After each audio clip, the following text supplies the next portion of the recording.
Brought to you by Agilus Diagnostics.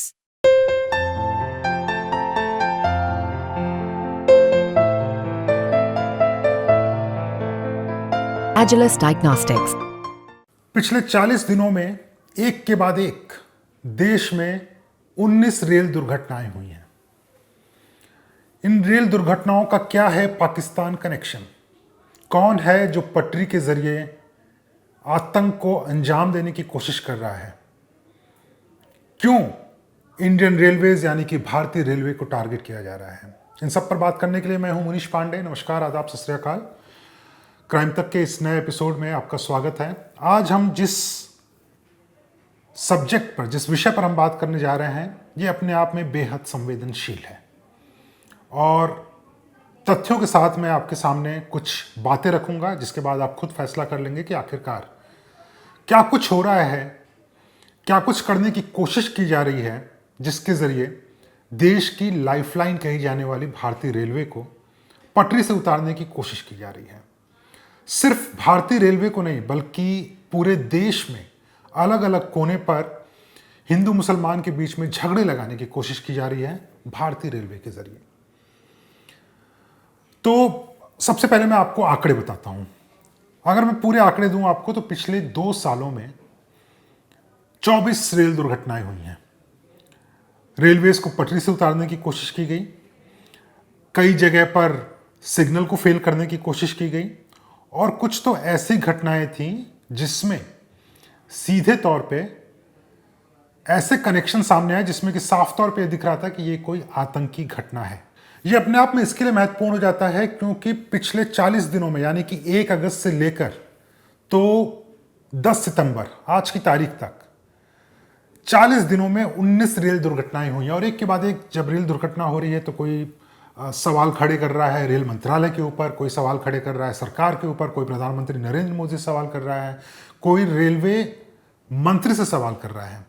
लेकिन जो बातें एजेंसियों के सामने आई हैं और एजेंसियों ने जांच में जो पाया हुआ है वो अपने आप में दिल दहला देने वाला है। जो सबूत सामने निकल कर आए हैं उससे यही लग रहा है कि इन सब के पीछे आतंकी साजिश है और ये आतंकी साजिश कहीं और से नहीं बल्कि पाकिस्तान में बैठा हुआ एक शख्स करा रहा है। इसके पीछे पाकिस्तान की खुफिया एजेंसी आईएसआई है। इन सब पर बात करने के पहले मैं चाहूंगा कि उन आंकड़ों पर नजर डालते हैं कि हाल फिलहाल में कौन सी रेल दुर्घटनाएं हुई हैं। आपको याद होगा हाल ही में 9 तारीख को कानपुर में एक रेल दुर्घटना होती है। उस रेल दुर्घटना में ट्रेन नंबर 14117 यानी कि 14,117 जब ये पटरी पर चल रही थी उस वक्त जो ट्रेन है वो एक एलपीजी सिलेंडर से टकराती है। गनीमत थी कि एलपीजी सिलेंडर फटा नहीं। अगर फटता तो हो सकता था एक बड़ी दुर्घटना हो जाए, ट्रेन पटरी से भी उतर सकती थी। लेकिन ट्रेन और एलपीजी सिलेंडर में टक्कर होती है और उसके बाद एलपीजी सिलेंडर दूर छिटक कर चला जाता है। कोई बड़ी दुर्घटना नहीं होती है उसमें। लेकिन उसके बाद जब ट्रेन रुकी वहाँ पर और उसके बाद जब जो ट्रेन के पायलट थे, चालक जो थे, उन्होंने जाकर देखा कि आसपास में क्या है, बाकी के जब अधिकारी पहुंचे तो उन्होंने देखा कि वहाँ पर बहुत कुछ रखा हुआ था। उन्होंने देखा कि सिलेंडर के अलावा वहाँ पर एक पैकेट रखा हुआ था जिसमें कि एक ब्लैक ब्राउन यानी कि काला और भूरा दिखने वाला पदार्थ था। उसके अलावा वहाँ पर एक माचिस की डिब्बी थी, एक बियर की बोतल थी जिसमें कि पेट्रोल जैसा कोई पदार्थ भरा हुआ था और उसके अलावा एक जली हुई माचिस की तीली थी यानी कि वहाँ पर आग लगाने की भी कोशिश की जा रही थी। लेकिन खैर कोशिश कामयाब नहीं हो पाई। ये तो मैं अभी फिलहाल की घटना बता रहा हूँ 9 तारीख को जो कानपुर में हुई थी। उसके ठीक 5 दिन पहले 4 तारीख को एक और घटना हुई। ये घटना हुई थी सोलापुर महाराष्ट्र में और यहाँ पर जो ट्रेन थी उसमें देखा, ट्रेन के जो चालक थे उन्होंने देखा कि जो पटरी है वहाँ पर 4.5 फीट का एक लंबा लॉग रखा हुआ था। इसके जरिए भी कोशिश की जा रही थी कि ट्रेन को पटरी से उतारा जाए। इस तरह की एक के बाद एक, एक के बाद एक हर जगह पे, मध्य प्रदेश में इस तरह की घटना हुई, उड़ीसा में इस तरह की घटना हुई है, उसके अलावा तेलंगाना में इस तरह की घटना हुई है। राजस्थान में एक घटना हुई थी 28 तारीख को। इसके पहले एक और घटना हुई थी, वो थी फर्रुखाबाद उत्तर प्रदेश में। पाली राजस्थान में हुई है घटना। दो घटनाएं पाली राजस्थान में हुई हैं। प्रयागराज उत्तर प्रदेश में हुई हैं घटनाएं। गाजीपुर उत्तर प्रदेश में हुई हैं। प्रयागराज उत्तर प्रदेश में एक और घटना हुई थी। लिस्ट मेरे पास में बहुत लंबी पड़ी हुई है, लेकिन ये लिस्ट मैं इसके लिए आपको बता रहा हूं ताकि आप ये देखिए कि सिर्फ एक जगह पे इस तरह की घटनाएं नहीं हो रही हैं। इस तरह की घटनाएं कई जगह पे हो रही हैं, और घटनाओं के पीछे अंजाम देने वाला जो शख्स है उसको लेकर अब जांच एजेंसियां जो हैं लगातार एक ही तरफ इशारा कर रही हैं। जांच एजेंसियों का साफ तौर पे ये कहना है कि इन सब के पीछे पाकिस्तान का कोई शख्स है, पाकिस्तान की खुफिया एजेंसी है आईएसआई, और शायद आईएसआई, शायद पाकिस्तान में बैठा हुआ आतंकवादी हिंदुस्तान को दहलाने की कोशिश कर रहा है भारतीय रेलवे के जरिए। लेकिन क्यों भारतीय रेलवे को टारगेट बनाया जा रहा है? सबसे पहले उस मास्टरमाइंड का नाम बताता हूं जिसका नाम एजेंसियों के जरिए हमारे सामने आ रहा है, फरहतुल्लाह गोरी। फरहतुल्लाह गोरी का नाम आपने पहले सुना होगा। साल 2002 में अक्षरधाम में ब्लास्ट हुआ था, उसके पीछे का मास्टरमाइंड था फरहतुल्लाह गोरी। आज की तारीख में लाहौर में बैठा हुआ है वो। साल 2003 में हिंदुस्तान ने उसे एक डेजिग्नेटेड टेररिस्ट यानी कि एक आतंकवादी घोषित कर दिया गया था, लेकिन उसके बाद भी वो अपने करतूतों से बाज नहीं आया। हाल ही में आपको याद होगा रामेश्वरम ब्लास्ट हुआ था। रामेश्वरम ब्लास्ट में भी उसका नाम सामने आया है। कुछ दिनों पहले फरहतुल्लाह गोरी ने एक वीडियो जारी किया, 3 मिनट का वीडियो है। वीडियो जारी होता है पाकिस्तान के लाहौर से, और इस 3 मिनट के वीडियो के जरिए वो भारतीय स्लीपर सेल में कुछ ऐसे लोग जो कि देश विरोधी घटनाएं अंजाम देने के लिए तत्पर रहते हैं, उन्हें उकसाने की कोशिश कर रहा है। उन्हें उकसा रहा है कि वक्त आ गया है कि भारतीय रेलवे को टारगेट बनाया जाए, भारतीय रेलवे को पटरी से उतारा जाए। दो बड़ी वजह इसके पीछे है जो मैंने अपने सूत्रों से बात की। उनका साफ तौर पे कहना है कि भारतीय रेलवे को क्यों टारगेट किया जा रहा है। दो बड़ी वजह है। सबसे पहले तो भारतीय रेलवे देश की लाइफलाइन है। पूरे हिंदुस्तान में सबसे ज्यादा लोग यात्रा करते हैं रेलवे से। मुझे लगता है कि आप भी जरूर इंडियन रेलवे से यात्रा करते होंगे, आपके परिवार वाले, आपके दोस्त वाले। जब भी कहीं हमें जाने की ज़रूरत होती है जहाँ पर थोड़ा भी लंबा रास्ता है तो हम रेलवेज़ का इस्तेमाल करते हैं। यात्रा करने के अलावा जो भारतीय रेलवे की मालगाड़ी होती है वो बहुत महत्वपूर्ण है, क्योंकि मालगाड़ी के ज़रिए ही सारा जो पदार्थ है, चाहे आप खाने पीने की वस्तु बोल लीजिए या उसके अलावा जो पेट्रोलियम पदार्थ है, सामान यानी कि गाड़ियां जो हैं वो रेलवेज के जरिए इधर से उधर जाती हैं। डिफेंस सेक्टर यानी कि जो हमारी आर्मी के इक्विपमेंट्स हैं, हमारी नेवी के इक्विपमेंट्स हैं, वो भी भारतीय रेलवे के जरिए एक जगह से दूसरी जगह तक पहुंचाए जाते हैं। तो भारतीय रेलवे का जो योगदान है हिंदुस्तान में वो बहुत ज़्यादा है, और कहीं ना कहीं आतंकवादी इस बात को समझ चुके हैं, और इसी के लिए फरहतुल्लाह गोरी ने 3 मिनट का ये जो वीडियो कुछ दिनों पहले जारी किया उसमें साफ तौर पे उसने कहा है कि भारत को दहलाने के लिए इंडियन रेलवेज को दहलाना होगा। जैसा मैं बता रहा था आपको, आंकड़ों की अगर बात करें तो पिछले 40 दिनों में 1 अगस्त से लेकर तो 10 सितंबर तक 19 रेल दुर्घटनाएं हुई हैं। हाल ही में कानपुर में हुआ, आज भी अजमेर में एक रेल दुर्घटना हुई है। लेकिन जब हमने सूत्रों से बात की, जो आईबी के सूत्र हैं, एनआईए के सूत्र जो हैं, लोकल इंटेलिजेंस जो है उनका जो अभी तक इनपुट आया हुआ है, उसके अलावा जो एटीएस है अलग अलग स्टेट्स की, क्योंकि देखिए घटना उत्तर प्रदेश में भी हुई है, घटना मध्य प्रदेश में भी हुई है, घटना राजस्थान में भी हुई है, घटना तेलंगाना में हुई है, यानी कि हिंदुस्तान के चारों कोनों में रेलवेज को टारगेट करने की कोशिश की जा रही है। लेकिन किस तरीके से टारगेट करने की कोशिश की जा रही है उसको लेकर मैंने अपने सूत्रों से बात की। आईबी, रॉ, एनआईए, सारी एजेंसियां जो हैं मिलकर कोशिश कर रही हैं कि पता लगाया जाए कि आखिरकार किस तरीके से हो रहा है। तो फरतुल्ला गोरी जो है वो इंडिया में इस वक्त जो स्लीपर सेल्स हैं टेररिस्ट के, उन स्लीपर सेल्स को टारगेट करने की कोशिश कर रहा है।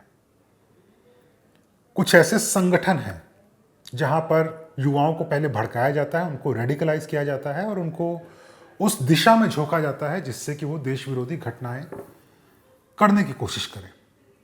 हाल फिलहाल में पुणे से कुछ रेडिकलाइज्ड एलिमेंट्स, कुछ युवाओं को एटीएस ने गिरफ्तार किया था। आईबी ने भी उनसे पूछताछ की और उन्होंने बताया कि ऑनलाइन वीडियोस देखकर वो रेडिकलाइज हुए थे। फरतुल्ला गोरी का बाकायदा नाम लिया उन्होंने कि उसके वीडियोस को देखकर वो रेडिकलाइज हुए थे और उनके मन में ये आया कि वो देश विरोधी घटनाएं उनको करना चाहिए। और भड़काने का तरीका बहुत आसान होता है। ऐसे युवाओं को कुछ नहीं करना होता है, ऑनलाइन कंटेंट भेजिए उन्हें। ऑनलाइन कंटेंट जिसमें कि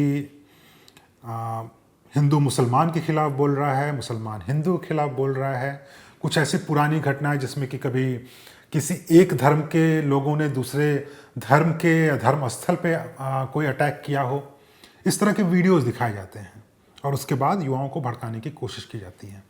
तो सूत्रों का ये कहना है कि जिस दिशा में जांच बढ़ रही है उसमें ऐसा लग रहा है कि आईएसआई और फरतुल्ला गोरी के जरिए इंडिया में जो स्लीपर सेल हैं उनको एक्टिवेट किया जा रहा है ताकि जो युवा हैं उनको भड़काया जाए और इन युवाओं के जरिए देश में इस तरह से आक्रमण किया जाए, देश में इंडियन रेलवेज को टारगेट किया जाए और टारगेट करके जो रेलवे की मालगाड़ियां हैं, जो पैसेंजर ट्रेन्स हैं, उनको पटरी से उतारा जाए जिससे कि सिर्फ जान माल का नुकसान ना हो, बल्कि जब जांच आगे बढ़ेगी उसमें किसी एक धर्म के किसी शख्स का नाम सामने आएगा तो आपस में जो धर्म के नाम पर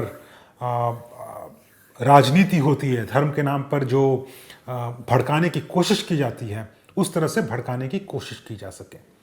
तो इन सभी मामलों में जांच आगे बढ़ रही है। जो आतंकी संगठन है वो पुरजोर कोशिश कर रहे हैं कि किसी तरीके से भारतीय रेलवे को टारगेट किया जाए। हाल फिलहाल में जो घटनाएं हुई हैं उसमें कुछ बातें सामने आई हैं। एक घटना जिसका कानपुर का मैंने जिक्र किया, उसमें तो एक जो गैस सिलेंडर था उसके ज़रिए जो रेलवे की पैसेंजर ट्रेन थी उसको पटरी से उतारने की कोशिश की गई थी। उसके अलावा एक और घटना थी जिसमें कि लोहे की एक बड़ी रॉड को पटरी पर रख दिया गया था। कोई बहुत बड़ी दुर्घटना नहीं हो पाई, लेकिन कोशिश ये थी कि बड़ी दुर्घटना हो जाए। एक इसी तरह की और घटना थी जहां पर पत्थर के एक बड़े ब्लॉक को पटरी पर रख दिया गया था ताकि किसी तरह से जो ट्रेन है वो पटरी से उतर जाए। मालगाड़ी को भी पटरी से उतारने की कोशिश की गई। उसके अलावा जो आपने देखा होगा ट्रैक के किनारे एक रिंग होता है, एक पिन होता है, उस पिन को निकाल लिया गया था। एक जगह पे 100 से ज़्यादा पिन को निकाल लिया गया था और वहाँ पर एक लोहे की बड़ी रॉड रख दी गई थी ताकि किसी तरीके से पिन अगर नहीं रहेगा तो जो पटरी है वो डिसबैलेंस हो जाएगी, ट्रेन रफ्तार में आएगी और अगर ट्रेन का सामना उस लोहे की रॉड से होता है तो ट्रेन उतर जाएगी। हुआ भी लगभग यूं ही। एक स्लीपर कोच उसमें पटरी से उतरी, लेकिन कोई बहुत बड़ा जान माल की नुकसान नहीं हुआ। लेकिन इन सब के पीछे कोशिश क्यों की जा रही है ऐसा? क्योंकि भारतीय रेलवे को लाइफलाइन कहा जा रहा है। हाल ही में जो अश्विनी वैष्णव है रेल मंत्री इस वक्त, उन्होंने एक बयान दिया और उस बयान में उन्होंने साफ तौर पे कहा कि वो इसे राजनीति से जोड़ के नहीं देखना चाहते, लेकिन भारतीय रेलवे देश की लाइफलाइन है और कुछ न कुछ ऐसा ज़रूर हो रहा है हाल की घटनाओं को देखते हुए जिससे कि रेल मंत्रालय को भी ऐसा लग रहा है कि इन सब के पीछे सोची समझी साजिश है। एक रणनीति के तहत, एक साजिश के तहत ट्रेनों को टारगेट किया जा रहा है। इस मामले में जांच अभी और आगे बढ़ेगी, लेकिन इसमें राजनीति भी है। रेल मंत्रालय का ऐसा मानना है और खास करके हाल फिलहाल का जो पैटर्न दिया गया है, जो मैं बात कर रहा था कि 40 दिनों में 19 रेल दुर्घटनाएं जो हुई हैं, रेल मंत्रालय का ऐसा कहना है कि कुछ नेता जब रेलवे को लेकर बयान देते हैं तो इस तरह के युवा, इस तरह के गैर जिम्मेदार लोग, एंटी सोशल एलिमेंट जो होते हैं, जो कि देश में चाहते हैं कि शांति बरकरार न रहे, दो समुदाय आपस में लड़ते रहें, हिंदू मुसलमान आपस में लड़ते रहें, इस तरह के जो लोग होते हैं वो और भड़कते हैं अगर कोई विपक्ष का नेता बयान देता है तो, और उसके बाद इस तरह की घटनाएं होती हैं। हालांकि इसमें कोई नाम नहीं लिया गया, किसी पॉलिटिशियन का नाम नहीं लिया गया, लेकिन ये ज़रूर रेल मंत्रालय की तरफ से कहा गया है कि जब जब इस पर राजनीति होती है तब तब उन्होंने देखा है कि इस तरह की घटनाएं बहुत ज़्यादा देश में बढ़ी हैं। अब इस मामले की जांच एनआईए कर रही है। इंटेलिजेंस ब्यूरो जो है, खुफिया विभाग, वो अपनी तरफ से जांच कर रहा है कि आखिरकार जो पाकिस्तान का कनेक्शन सामने आया है, फरतुल्ला गोरी का जो कनेक्शन सामने आया है, उसको खंगाला जाए कि आखिरकार हिंदुस्तान में कौन से वो लोग हैं जिनसे वो बातचीत कर रहा है, किसके ज़रिए बातचीत कर रहा है, और उस मॉड्यूल को, उस चेन को तोड़ने की कोशिश की जाए, उसके पीछे काम किया जा रहा है। रॉ लगातार नज़र बनाए हुए है आईएसआई पे, क्योंकि अगर फरतुल्ला गोरी का वीडियो लाहौर से, पाकिस्तान के लाहौर में बैठा हुआ है, वो लाहौर से अगर जारी होता है और उसके बाद हिंदुस्तान में बैठे युवाओं तक वो वीडियो पहुंच जा रहा है, इसका मतलब है कि इसके पीछे एक सोफिस्टिकेटेड तरीके से, बहुत सिस्टमेटिक वे में इस वीडियो को लोगों तक पहुंचाने की कोशिश की जा रही है, और ये पाकिस्तान में कोई और नहीं कर सकता सिवाय आईएसआई के। इसके लिए आईएसआई पर भी नज़र बनाए हुए हैं रॉ। इसके अलावा जो स्टेट्स की एटीएस हैं, चाहे यूपी एटीएस की बात कर लीजिए, चाहे तेलंगाना एटीएस की बात कर लीजिए, चाहे महाराष्ट्र एटीएस की बात कर लीजिए, जो एटीएस है वो लगातार अपनी तरफ से जांच कर रही है कि जो लोग भी इन घटनाओं में शामिल थे उनको पकड़ा जाए। लेकिन दोस्तों, यहाँ पर एक और मुश्किल आ रही है जांच एजेंसियों को, क्योंकि कुछ मामलों में उन्होंने कुछ लोगों से पूछताछ की, कुछ मामलों में गिरफ्तारियां भी हुई हैं, लेकिन जिन लोगों की गिरफ्तारियां हुई या जिन लोगों से पूछताछ हुई है, वो ऐसे लोग थे जिनका कि किसी संगठन से कोई लेना देना था नहीं। शक ये जताया जा रहा है एजेंसियों के द्वारा कि ऐसे लोग जो कोई काम नहीं कर रहे हैं, जो नशेड़ी हैं, नशा कर रहे हैं, ऐसे लोगों को कुछ पैसे देके ये काम करा दिया जा रहा है ताकि कभी जो मास्टरमाइंड है वो पकड़ में ना आए। और अगर ऐसा है तो ये अपने आप में बहुत ही फुल प्रूफ प्लान है, और इसी फुल प्रूफ प्लान को तोड़ने के लिए लगातार जो जांच एजेंसियां हैं वो काम कर रही हैं। मैं लगातार अपनी जांच एजेंसियों से संपर्क में रहूंगा, और कोशिश जो की जा रही है कि भारतीय रेलवे के ऊपर जो हमारा भरोसा है उसे तोड़ा जाए, उसे हमें और आपको मिलकर नाकामयाब करना पड़ेगा। नाकामयाब हम इस तरीके से कर सकते हैं कि इस तरह की अगर कोई घटना, उसका कोई इन्फॉर्मेशन आपके पास है या आप उसके बारे में कोई जानकारी एजेंसियों तक साझा करना चाहते हैं तो आप बताइए। और इसके अलावा हम ये कोशिश करेंगे कि जांच एजेंसियों से क्या कुछ सामने निकल कर आ रहा है पाकिस्तान के कनेक्शन को लेकर, आईएसआई को लेकर, या हिंदुस्तान में बैठे वो लोग जो कि हिंदुस्तान का भला नहीं चाहते हैं, जो भी बातें सामने आएंगी उसको लेकर मैं आपके सामने फिर से आऊँगा। शुक्रिया।